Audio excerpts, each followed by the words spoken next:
안녕하세요. 이거 진짜 재밌다의 권용입니다. 정윤입니다. 오늘 이야기할 주제는 프로 선수들의 몸값입니다. 최근 미국 경제지 포브스가 세계 프로 선수들의 몸값을 발표한 적이 있는데요. 거기에서 1위를 차지한 거는 아르헨티나의 축구 선수 리오넬 메시인데요. 메시 같은 경우에는 광고료, 각종 경기에 출전해서 받은 부가적인 수입 이런 것들을 다 합치면 한 해 동안 1,600억 정도 벌었다고 합니다. 봉급을 굉장히 많이 받는 선수들은 항상 화제가 되는 것 같아요. 손흥민 선수의 경우에도 봉급을 많이 받는다는 뉴스가 떴을 때 큰 화제가 되기도 했고요. 손흥민 선수 같은 경우에는 주급으로 2억 2천만 원을 받는 것으로 나타났는데요. 이 수치가 아시아 선수 중에서는 제일 높은 거라고 하더라고요. 손흥민 선수와 같이 득점을 받았던 리버풀의 모하메드 살라 선수 같은 경우에는 주급으로 약 6억 원 정도를 받는 것으로 나타났고요. 리오넬 메시 같은 경우에는 한 주에 15억 원 정도를 받는 것으로 나타났어요.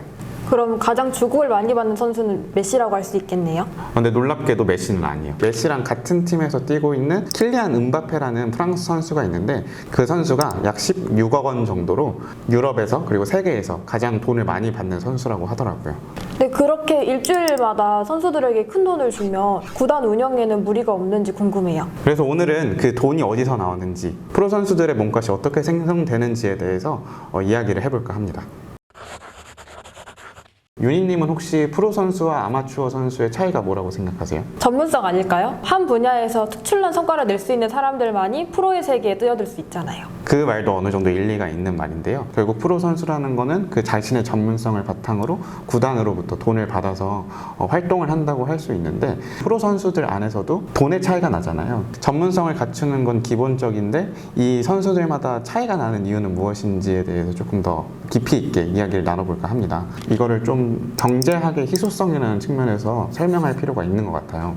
축구는 리그도 많고 복잡하고 선수도 너무 많으니까 좀 더 간단한 야구의 사례로 좀 설명을 드려볼게요. 야구 같은 경우에는 세계에서 가장 뛰어난 리그라고 꼽히는 게 미국의 메이저 리그라고 부르는 리그가 있는데, 전 세계에서 야구 잘하는 사람들이 다 모이는 곳이거든요. 근데 메이저 리그가 단순히 그 상위 리그만 존재하는 게 아니라 하이 리그라는 게 있어요. 그래서 살펴보면 뭐 루키, 싱글 A, 뭐 더블 A, 트리플 A 뭐 이런 식으로 마이너 리그라고 우리가 부르는 것들이 세분화되어 있거든요. 특히 루키 리그 같은 경우에는 아마추어와 되게 비슷해요. 그러니까 돈을 받으면서 한다기보다는 뭐 식비도 내야 되고 장비값도 내가 내야 되고, 근데 그 루키 리그에 출전하는 이유는 이제 사람들의 눈에 띄어서 그 다음 리그로 나아가기 위해서, 그 다음 리그라고 할 수 있는 게 싱글 A라는 건데요. 그러니까 루키에서 좀 잘하는 선수들은 싱글 A로 넘어가는 거예요. 그러면 싱글 A에서 조금 더 두각을 띈 사람들은 그 위의 리그, 하이 싱글 리그라고 부르는 곳으로 가고요. 하이 싱글 A에서 잘하는 선수들은 또 다시 그 위에 해서 잘하는 사람들이 모인 곳이 메이저 리그라고 할 수 있어요. 프로 축구 리그도 비슷하거든요. 그러니까 가장 잘하는 사람들이 모이는 곳이 어디냐라고 하면 보통은 유럽 리그들을 꼽아요. 스페인, 영국, 뭐 이탈리아 이 정도를 꼽거든요. 그러니까 세계에서 가장 축구 잘하는 사람들이 모이는 곳이 프리미어 리그예요. 그러다 보니까 그 구단주들은 조금 더 좋은 선수들을 가져가기 위해서 혈안이 되어 있거든요. 왜냐하면 좋은 선수들이 있어야지 또 좋은 성과를 내고, 좋은 성과를 내는 게 결국 그 구단의 승리를 가져다 주잖아요. 잘하는 선수들 중에서도 더 잘하는 사람들은 굉장히 희소하기 때문에 구단들이 높은 몸값을 지불해서라도 가져오려고 노력을 한다고 볼 수 있고요. 잘하는 선수를 탐내는 구단들은 너무 많다 보니까 점점 몸값은 올라갈 수밖에 없는 약간의 선순환 구조가 생긴다고 볼 수 있는 거죠.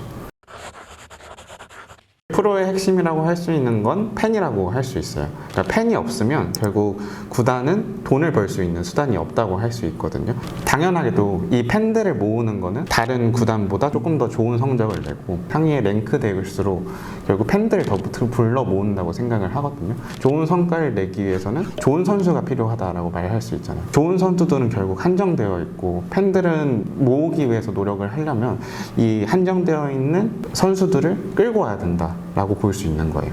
과거 로마 시대에서도 콜로세움이라는 경기장에서 검투사와 검투사 사이의 경기, 검투사와 야생동물의 경기 등이 이루어졌다고 해요. 검투사가 승리하는 경기는 관중들을 끌어모았고, 경기에서 승리한 검투사들은 현재 연예인과 못지않은 인기를 누렸다고 해요. 결국 얼만큼 많은 팬들을 불러 모으느냐가 핵심이라고 할 수 있는데, 좁게 잡았을 때는 이 경기장에 들어오는 팬들을 의미하기도 하고요. 최근 이루어지고 있는 뭐 축구라던가 농구, 뭐 야구 이런 것들은 찾아오지 않아도 즐길 수 있게 되었잖아요. 결국 다양한 매체를 통해서 소비하는 팬들을 불러 모으느냐가 핵심이라고 할 수 있는데, 구단 자본의 출처를 살펴보면 이런 경향성이 잘 드러난다고 볼 수 있어요. 콜로세움과 비슷하게 경기장을 찾는 관객들, 뭐 지금식으로 표현을 하면 뭐 당일권을 구매해서 들어오는 팬들이나 아니면 시즌권을 구매해서 그 한 시즌을 통째로 계속 들어올 수 있는 티켓을 구매한 사람들에 의한 수익이 구단에서 보통 한 10에서 15% 정도가 된다고 하더라고요. 근데 이 비율 같은 경우에는 프리미어 리그에 진출한 20개에서 큰 차이가 나지 않는다고 해요. 그리고 축구 선수들이 유니폼을 입고 뛰잖아요. 근데 유니폼을 자세히 살펴보면 뭐 토트넘 같은 경우에는 여기에 AIA라고 해서 그 보험회사가 적혀 있고요. 과거 첼시라는 축구팀에는 삼성이 있었거든요. 그런 식으로 유니폼마다 스폰서 기업이 붙어요. 그러니까 스폰서를 하는 이유는 그 유니폼을 입고 뛰는 선수들을 통해서 자신들의 기업을 홍보하겠다는 의미이기도 한데요. 유니폼 자체도 스포츠 의류잖아요. 뭐 아디다스라던가 나이키, 뭐 리복 뭐 이런 식으로 다양한 스포츠 브랜드가 있는데, 자신들의 브랜드를 입으면 그것만으로도 이제 홍보 효과가 되니까 거기서도 부가적인 수익이 발생한다고 해요. 스폰서, 뭐 유니폼 협찬, 뭐 그 주변에 있는 광고 이런 것들을 다 포함하면 구단 수익의 한 20% 정도를 차지한다고 하더라고요. 선수들이 입는 옷이나 경기장 모두 광고의 연속이라고 할 수 있겠네요. 네, 맞습니다. 그래서 사실 그런 광고가 이루어질 수 있는 이유는 결국 노출이 될 것이라는 확신이 있기 때문이잖아요. 미디어를 통해서 이 경기들이 송출되고 있기 때문에 가능한 일이라고 볼 수 있거든요. 근데 이 미디어에 송출되는 것도 거래 형태를 빌어서 진행이 된다고 합니다.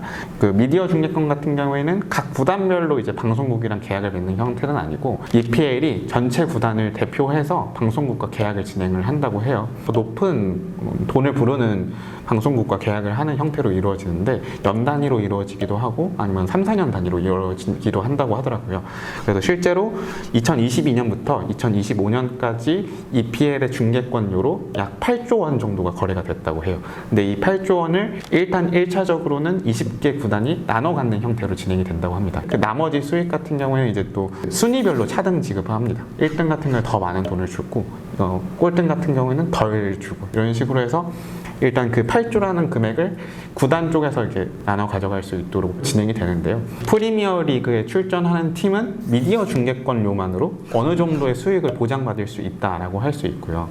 결국 새로운 축구 선수들을 영입할 수 있는 자본이 형성된다고 할 수 있거든요. 그 돈을 바탕으로 더 좋은 선수들을 가지고 오면 사실 프리미어 리그에 계속 잔존할 수 있게 되는 거잖아요.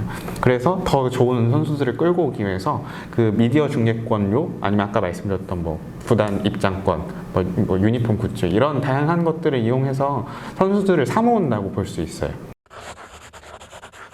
현대사회에서 구단의 가장 많은 비중을 차지하는 것은 미디어 중계권이라고 할 수 있거든요. 미디어 중계권의 발달로 팬의 외연이 넓어졌다고 할 수 있어요. 그러니까 단순히 영국 안에서만 팬이 생기는 것이 아니라 영국 이외의 지역, 다른 대륙에서도 팬이 생긴다고 할 수 있는데요. 특히 아시아 같은 경우에는 구단의 가장 중요한 자본 출처가 되기 시작했어요. 아시아 선수가 속해 있던 국가의 국민들은 그 팬들이 되니까 개척하지 않은 시장과도 같은 거죠. 그래서 아시아 선수를 일부러 데리고 오면 그 선수를 바탕으로 뭐 축구 유니폼이 많이 팔리기도 하고, 그 원래 중계권을 거래하지 않는 국가였는데 중계권을 거래할 수 있게 되기도 하고, 그러면서 중계권이 발달이라는 게 결국 다양한 국가로 뻗쳐나갈 수 있는 발판이 되었다고 볼 수 있습니다. 과거와 다르게 현대사회에서는 미디어가 운동선수들을 비추면서 더 많은 팬들을 끌어들였고 또한 관련 이익을 창출하는 것 같아요. 저는 이러한 과정이 어느 정도 우상을 향한 동경에서 비롯된 게 아닌가라는 생각이 들어요.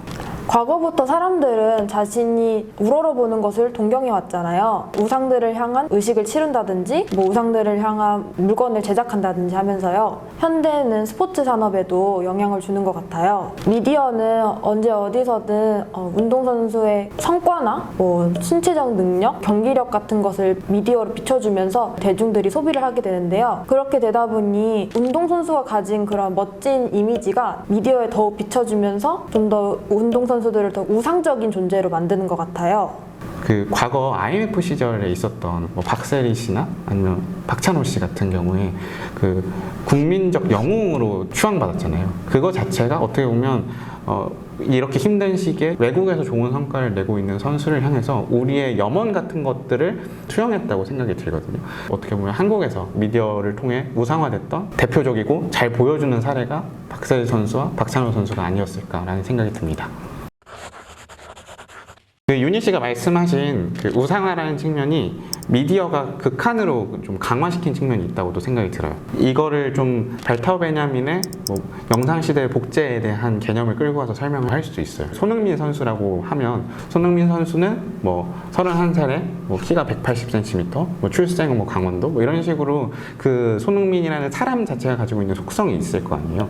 근데 미디어는 그런 속성을 비춰주기보다는 뭐 유럽 리그에서 좋은 성과를 내고 있는 뭐 아시아인, 뭐 골든 슈즈를 받은 뭐 득점왕, 아니면 성실한 사람, 뭐 동료와 잘 지내는 유쾌한 사람, 뭐 이런 식으로 손흥민을 보여준단 말이에요. 그러면 이제 대중들은 미디어에서 보여주는 방식대로 손흥민을 소비하게 되는데 결국 이 만들어진 이미지 자체를 사람들이 계속 소비하게 되고 스포츠 스타라는 하나의 이미지가 만들어진다고 생각하거든요. 그러다 보면 자연스럽게 윤희님이 말씀하신 우상화의 작업까지도 이어지는 것 같다는 생각이 들었습니다. 프로 선수들의 몸값이 왜 이렇게 높은 건지에 대해서 궁금증이 있었는데 이번 시간을 통해서 해소할 수 있었던 것 같아요. 오늘 말씀드렸던 부분 같은 경우에는 프로축구 선수들에 국한돼서 얘기를 하긴 했지만 사실 프로리그 같은 경우에는 뭐 골프도 있고 농구도 있고 야구도 있고 뭐 배구도 있고 다양하잖아요. 근데 다양한 형태에서 다 모두 적용될 수 있는 이야기라고 할 수 있거든요. 왜냐하면 다 미디어가 끼어들어서 광고가 이루어지고 결국 중계를 하고 있으니까요. 그래서 오늘 이야기 나눴던 걸 바탕으로 다른 뭐 프로리그를 보실 때 어느 정도 도움이 되셨으면 좋겠습니다. 긴 시간 동안 프로축구 선수들은 왜 이렇게 높은 몸값을 받는지에 대해서 이야기를 나눠봤는데요. 이것과 관련한 다양한 의견이 있으시면 자유롭게 댓글에 남겨주시면 좋을 것 같습니다. 다음 시간에 뵙도록 하겠습니다. 안녕히 계세요. 안녕히 계세요.